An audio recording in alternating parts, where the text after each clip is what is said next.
Како е да се живее во затвор? Кога ќе се затворат овие огромни метални капи зад мене, завршува животот кој што затворениците го имале надвор од овие 4 зида. Се наоѓаме во Казнено-поправниот дом Идризово, најобезбедуваниот затвор во Република Македонија. Како е да се живее меѓу 4 зида во затвор? Имаме околу 1200 затвореници, а капацитетот ни е околу 800, што значи 50% од дозволеното имаме повеќе, да.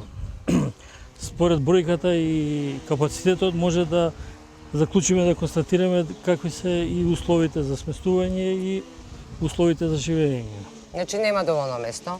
Па нема, да. Ние правиме напори да секој добие кревет и таа бројка ни е веќе при крај, што имаме што спијат во ходник, меѓутоа сепак сите спијат на душеци, на кревети. Имате ли некој најави дека тоа ќе се реши во брз рок? Има некои објекти кои што ги реновирате сега, гледам стари? Да, имаме и на влада помина точката на дневен ред за одвојување на финансиски средства за изградба на нов објект, така да во иднина ќе се работи на изградба на нов објект и сместување според капацитетите. Што ви е најголема рак рана во овој момент во затворот Идризово? Што е она што е најитно и што најмногу ви е потребно да го направите брзо? Па најбрзо ни треба да вработувањето, ништо друго, другото ќе се снајдеме. Да. А како е со исхраната? Како го минуваат денот затворениците во Казнено-поправниот дом? Како им минуваат деновите? Што воопшто прават позади овие 4 зида? Па да, секој има право на одредено време на прошетка. Тоа е во делот на затвореното и на полуотвореното и на отвореното. Има одреден простор каде што одредена категорија на затвореници, осудени лица кои според должината на казната имаат свој простор кај може да се движат и го... Значи не ги мешате, не се заедно, така? Оние што се во затворено, така, посебен простор шетаат? Да, ова што го видовме е, кај што се наоѓаме, затворениот дел. Имаме уште две нови полуотворено и отворено деление. Тие се по либерален статус, така да таму е и послабо, не послабо, него обезбедувањето е по на друг начин решено. Добро, со тоа дека се работи за друг вид на затвореници, за полесни кривични дела и помали казни. Имавте порано го обвинуваа затворот Идризово и за исхраната, дека таа не е доволно калорична, не е доволно добра. Дали се променија работите, како е сега, има ли доволно храна, дали е добра? Па добра храна, солидна е, не може да кажеме дека е некоја од некој врвен хотел, меѓутоа ги задоволува минималните стандарди за исхрана. Меѓутоа има одредени затвореници кои не им се бендисува, па си носат од надвор. Ова е прашано зашто имавте обвинување во случајот најпознатиот Боки 13, дека имал препишано посебен режим на исхрана, за тоа немал можност тоа да го спроведува во затворот и така натака, доколку некој добие посебен режим на исхрана од лекар или од нешто, излегувате во пресред, како тоа го организирате? Да. Значи, според потребите, така се и прилагодуваме. Тие не се, да речеме, голем број на затвореници кои имаат потреба од посебен режим на исхрана, им излагаме во сусрет и нормално во рамките и границите на дозволеното во наша установа. Знаете дека ние све што имаме добиваме на јавен и транспарентен оглас, тендер, така познати, и во рамките на тие тендери што имаме набавено, се придржуваме за... Така. Што е со останатиот дел? Што работат за забава? Имате ретана, има библиотека, што се има? Имаат од спортски игралишта, од фудбал, одбојка, имаат стојни тенис или пинг-понг, имаат кошарка терени.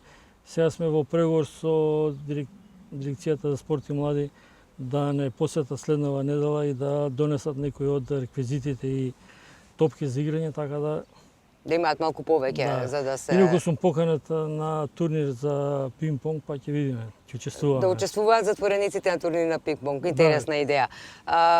Што е со останатиот дел? Еве, имате библиотека, меѓутоа дали некој ја користи или сте имале ли искуство или воопшто дали сте чуле дека некој ја користи за дообразување, да речеме, да побара можност, веќе има во некој од нашите затвори, има некои обиди да таа ресоциализација отиде на повисоко ниво, односно да завршат средно образование, некои факултети, докторати и така натаму. Да, тоа персоналот од ресоциализација континуирано го работи.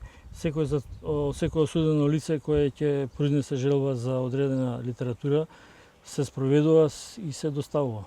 Морам да ве прашам, споменавте во разговорот пред да тргнеме дека овој нов зид, кој што сега го гледаме, кој што се наоѓаме, го видовме и стариот дел, кој ова е новиот зид.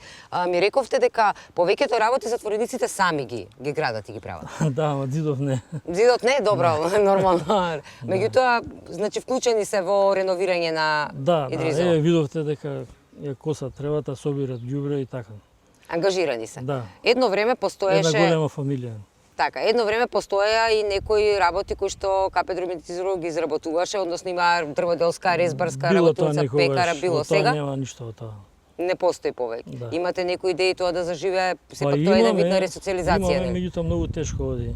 Институциите некако многу слабо реагираат на нашите побарувања и така. Ќе видиме.